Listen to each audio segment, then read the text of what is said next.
Magandang gabi mga boss. Alright, may nakita akong puzzle mga bossing. Dahil interesting siya, interesado naman akong malaman, kaya isinolve ko na nga. Okay.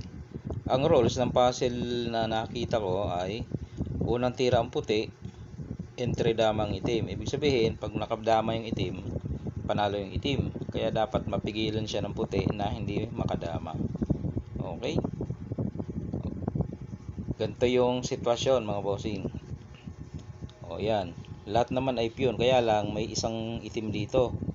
Once na ito'y makadama, panalo na. One step na lang eh. Siyempre, unang tira nga ang puti, gagawa niya ng solusyon, ng paraan para hindi makadama ang itim. Dahil nagka-interest ako, yun, sinolve ko mga bossing. Paano ko ba ito sinolve? Ganito, makikita nyo kung paano ko siya sinolve.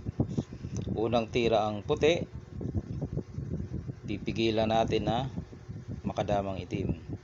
Kasi partida yan eh. Pag nakadama, panalo. Ang ginawa ko lang dito ay ito ang sikreto. Papakain ka dito. Yan. Kain siya. Ngayon, ang sunod mong step, medyo malalim to eh. Dito. Yan o. Pakain ka dyan.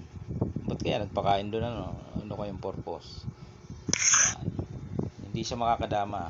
Sunod mong step dyan ay ganito, pakain. Okay? Siyempre kakain ng itim, di ba?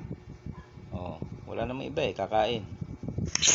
Ngayon, kakain ka rin. Abante.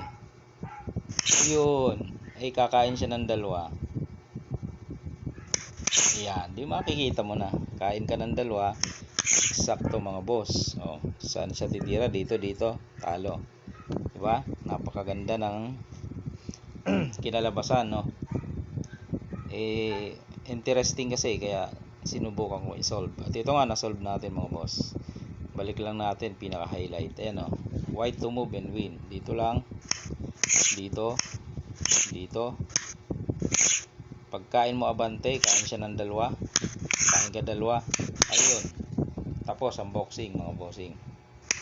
Alright, pa-share ng ating mga puzzle. Magaganda.